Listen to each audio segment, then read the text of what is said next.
All right, put your hands together. We're going to welcome up Renae Davis right now. Renae, where are you? Yeah.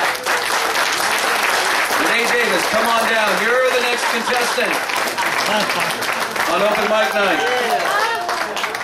What's your bid, Renae? Oh, I'm sorry. No. You need a wireless, son, or are you going to? Yeah, there you go. Thank you. Hey, everybody. Hey. Bless her, Jesus. 2007, June, I stood right here with Scott Creasy because I wasn't sure if I was in God's perfect will and I wanted to stay there. Oh, come on, baby. And I came to Scott and I said, you know, I've never been pregnant and I've always wanted a child. And I asked, you know, I wanted a word from God. Yeah. And I wanted to know if it's meant for me to be a mother.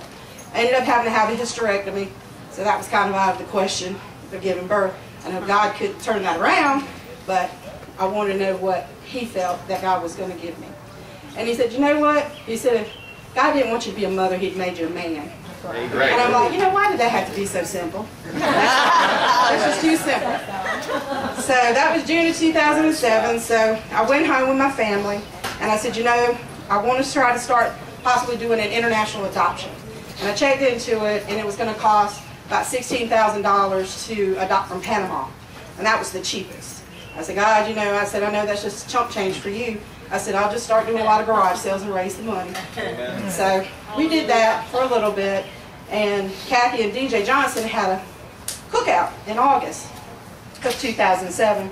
And I was there playing with two little girls that had been adopted by her niece from Guatemala. Kathy and one of the seniors from our church were sitting there carrying on a conversation, and in mid-sentence, Sandy says to Kathy, Renee's going to adopt a baby. Kathy said, yeah, how'd you know? She was trying to get her finances right so she could do the adoption. She said, no, she's going to adopt a baby. And she said, yeah, how did you know about that? She said, because I really hadn't told anybody. She said, God said quit focusing on the money and get the room ready because the baby was coming. I said, wow, you know.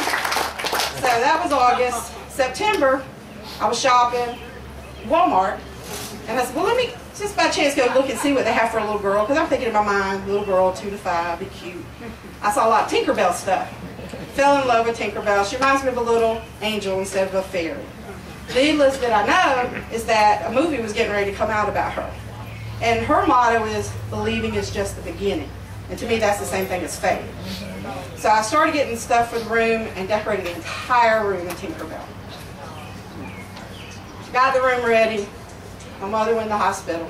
2 weeks later, she died. So I kind of put things on the back burner. And I said, you know, God, you're going to have to get me through this. I can't do this by myself. So it was a really difficult time, because that was in September of 2007. Holidays come along, it got a little harder. Missing Mom. So I still slacked off doing things, getting it ready. And New Year's Eve, we were at a little New Year's Eve get-together. And me and my brother were standing out on the patio, and from the trees comes this big, glowing, lime green ball. And it's just floating out of the trees with little sparks behind it. And I said, please tell me you see that I really haven't gone off the deep end, that I haven't gone crazy. And he said, no, I see it too. I said, what do you feel that is? I said, I really feel it's a sign from God that I need to move on with my adoption, that I need to quit feeling in my pity party and just move forward. He said, I agree. Needless that I know is that when I spoke to one of the pastors, he said that Jesse Duplantis talks about a visitation in heaven with God. And he said that he saw this volcano-looking thing, and out popping were these little globes, balls. And he asked God what it was, and he said, those are the souls of babies coming down to earth. And I said, wow. So I said, well, I'll get up, pick myself up, dust it off. I said, God, you're going to have to help me again. I said, who do you call when you have trouble with your kids? DSS. So I said, well, I'll look. There was adoption.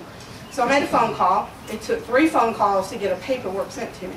I got the paperwork in February, filled it out, sat on it for about 2 or 3 more weeks, sent it in. After we prayed on it at church, I said, you know, I won't let fear get a hold of me. I said, if it's your will, it's going to happen. I said, it's already been spoken, and God don't take back His promises. So, filled out the paperwork, and I said, you know, I really sat on it, God, this is March now. I said, and April was going to be the first weekend of the classes. I said, I'm going to miss the class. I waited too long. I said, that's going to put me back farther. Wednesday, I get a phone call. They said, I know it's short notice, but can you make it to the training class on Saturday? I said, pray God, that's God again. So I got the training class. That was in April. And then June rolled around, I was completely approved for adoption, which that's man's term. God already knew his plan. Amen. So after that, just time started going slow and slower and slower. And God taught me patience, which is something you really need with children, and I understand. So I said, I'll sit back and wait on God to move. That's his timing always. It's not our time, and we can't rush him.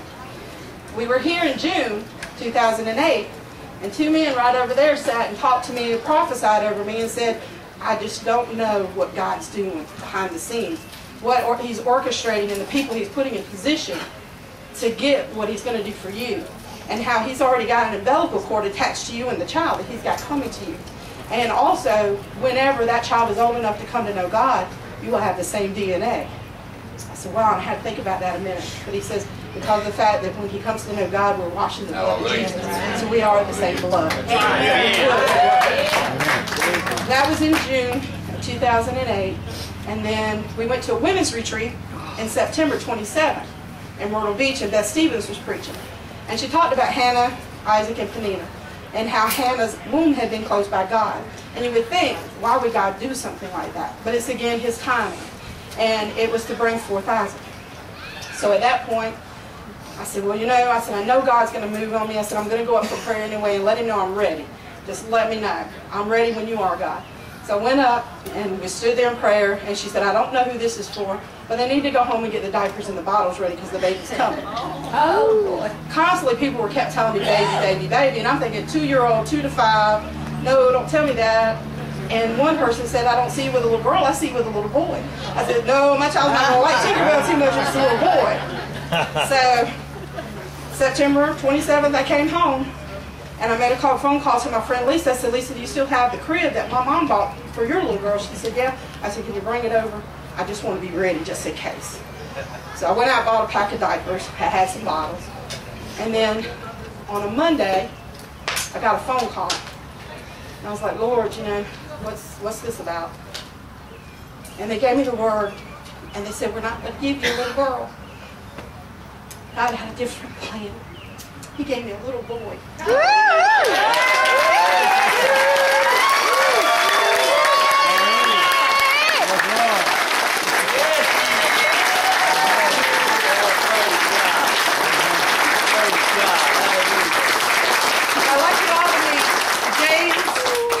Samuel Davis. Patrick after my mother because her name was Patricia. And Samuel after 1 Samuel 1:11, which was Hannah's prayer to God to bless her with a son.